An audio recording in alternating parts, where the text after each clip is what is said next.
এখানে শিক্ষা নিতে হবে। তিনটি শিক্ষা এসেছে এখান থেকে।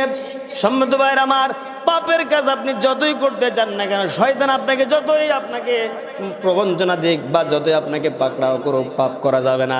জেনা থেকে যে দূরে থাকতে হবে, সকল ধরনের পাপ থেকে আপনাকে আমাকে দূরে থাকতে হবে। 2 নম্বর হলো মানুষের হক নষ্ট করা যাবে না। 3 নম্বর হলো মা বাবার খেদমত করতে হবে। যদি করা হয় তাহলে আমাদের দোয়া আজকেও আল্লাহ রাব্বুল আমিন কবুল করবে। বলেন সুবহানাল্লাহ। আজকে দুনিয়াতে যারা সফল, খোঁজ নিয়ে দেখবেন তারা বাবা মাকে বেশি ভালোবাসে। আল্লাহর নবী বলেছেন, সম্মান যদি পেতে চাও, ইজ্জত যদি পেতে চাও, মানুষের মাঝে যদি বড়ত্ব ঘোষণা করতে চাও, তাহলে দুনিয়ার কাউকে নয় বাবা মাকে তুমি ভালোবাসো। সম্মত ভাই আমার একটা এক্সাম্পল দিই, দিয়ে শেষ করে দিব। আমাকে আপনি যদি 500 টাকা গিফট করেন, হুজুর মানুষ দিতেই পারেন, তাহলে আর একজন বাড়িতে নিয়ে যায় খাওয়াবে, হ্যাঁ, আমার বউ মনে করে যে দেবে, আমার বাচ্চাকে দেবে, আমাকে দেবে, আমার পুরা 14 গোষ্ঠী দিতে পারে। এরপরে দেখা যাচ্ছে যে আর একজন নিয়ে যে এমন দেওয়া দিছে যে আমার 6 মাসের বাজার করা লাগবে না, এরকম হতে পারে না? তো প্রথমে যে 500 দিছে ওর কথা আমার মনে থাকবে? হ্যাঁ, মনে থাকবে? তার পরের দিন যে গরু গোস্ত দিয়ে এরপরে এই সেই দিয়ে খাইলাম, মনে থাকবে? থাকবে না। সম্মত ভাই আমার, কিন্তু কোনো পীর, কোনো হুজুর, কোনো মহাদ্দেশ, কোনো মুফতি, পৃথিবীর সব মানুষ, এমপি, মন্ত্রী, মিনিস্টার যা আছে সবকে আপনি খুশি করবেন টাকা পয়সা দিয়ে, 3 দিন পরে ভুলে যাবে। কিন্তু আপনি বাবা মাকে যদি খুশি করতে পারেন, আপনার ভোলাভুলি লাগবে না, একদম জান্নাতে ওয়াজিব হয়ে যাবে। সুবহানাল্লাহ। এই জন্য সম্মান, ইজ্জত, বরকত, খাবারে, টাকা পয়সায়, ইজ্জতে যদি বরকত পেতে চান, সম্মান পেতে চান, বাবা মাকে খেতে দিতে হবে বেশি। নবী করিম সাল্লাল্লাহু আলাইহি ওয়াসাল্লাম বলেছেন, পৃথিবীর সব মানুষকে খাওয়ালেন, খুশি হলো না, দোয়া করলে কবুল হবে কিনা এটার কোনো গ্যারান্টি নাই।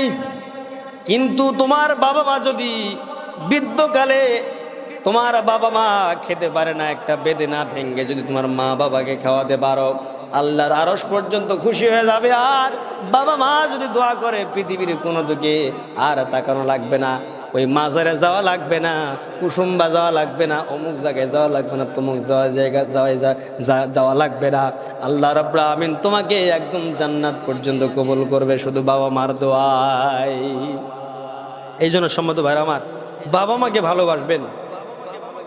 মাঝে মাঝে মায়ের পায়ে চুমা খাবেন, মাঝে মাঝে মায়ের কপালে চুমা খাবেন, মাঝে মাঝে মার সাথে খুনসুটি করবেন, আনন্দ করবেন, মাঝে মাঝে এই আর কি ফাজলাম কি করবেন। মা যদি আপনার উপরে খুশি হয়, বাবা যদি আপনার উপরে খুশি হয়, আর কিছুর দরকার নাই। জান্নাতে যাওয়ার জন্য আর কিছুর দরকার নাই। আবার ভুলে যায় না, হয়তো বলবো যে খালি মা বাবা ভালোবাসে জান্নাত হয়তো নামাজ রোজা সব ছেড়ে দিলাম না, এটা চ্যাপ্টারটা তো ওইটা না। নামাজ রোজা হজ জাকাত সব করলেন, বাবা মা আপনার উপরে অখুশি, আপনার কপালে জান্নাত হবে না। আলকামার ঘটনা শোনেন নাই? কালেমা পড়তে পারছিল না, শুধুমাত্র মা কষ্ট পাইছে, দেয় জাহান্নামে যেতে হবে। আমি মৌলবি যতই ওয়াজ ছাটাই, কিন্তু আমিও যদি বাবা মার সাথে খারাপ আচরণ করি, আমার কপালে জান্নাত নাই, বরং জান্নাতও নাই, আমার এই জিহ্বাটা জাহান্নামের কেসি দিয়ে কাটা হবে। বেটা ওয়াজ করিস আর নিজেই তো বাপ মাকে দেখিস না।